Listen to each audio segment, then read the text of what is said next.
Richard Isom is a self-employed business owner. At his graphics design and print studio, Richard works hard to make ends meet. Supporting 5 children and a wife, Richard couldn't afford health insurance. And so I was able to get that health insurance for my kids, but my wife and I, we were constantly living, wondering, okay, what are we going to do? Fortunately, I got connected with Family Healthcare, and because of their sliding fee, I was able to afford health care for myself and my wife. Eventually, his own health issues caught up with him, and he didn't know where to turn. But thankfully, his diagnosis was caught before it became a bigger problem. I actually had type 2 diabetes diagnosed, but it happened at a level where it was diet and exercise controlled before I had a lot of the other health problems diagnosed that go along with it. Isom is only one example of those who fall through the crack when it comes to affordable health insurance.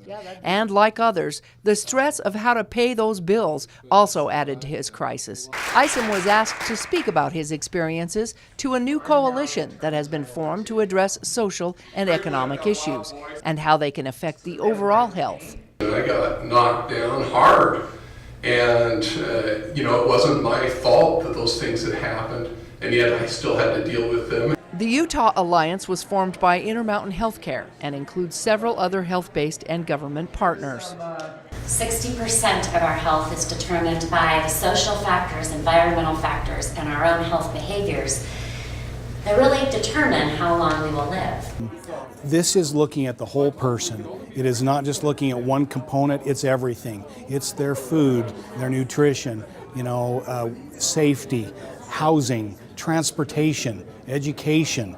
All those entities will be involved. It's not just about doctor's visits and prescription refills. It's about everything. Intermountain will invest $12 million over the next 3 years, and Zion's Bank donated $100,000 to support the work of the Alliance. We have to have those basic needs met first. And so what this project is doing is saying, how do we marshal these great community people together in addressing these issues? The 3-year demonstration project will use a select health study group on Medicaid to determine what kind of factors contribute to a person's health problems. We're trying to eat the elephant one bite at a time, and that first bite is this population who we know pretty well and we have some responsibility for. And our partners like Southwest Behavioral Health and Family Healthcare also have a lot of responsibility for them, and that lends us a lot of cooperation within the community. We know that as social determinants of health is improved, addiction and mental illness can be prevented, and the impacts of those conditions can be reduced, and recovery can be sustained.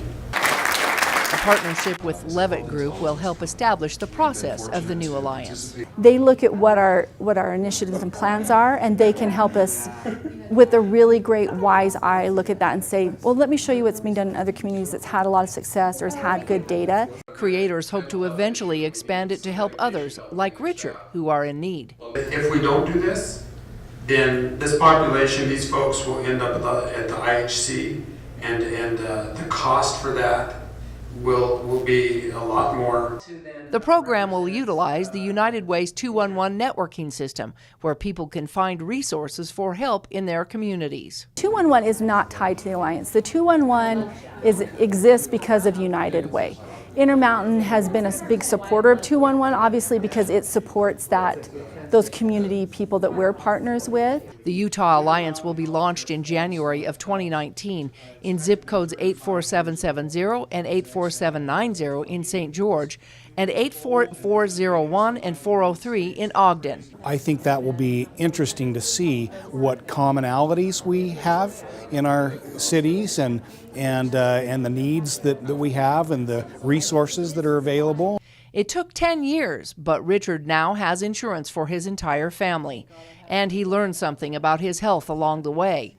The Utah Alliance hopes to reach out to others in the future in hopes of creating a healthier community. To me, it's a very important part of our future, is making sure that we have healthy people. In St. George, Melissa Anderson, CEC News.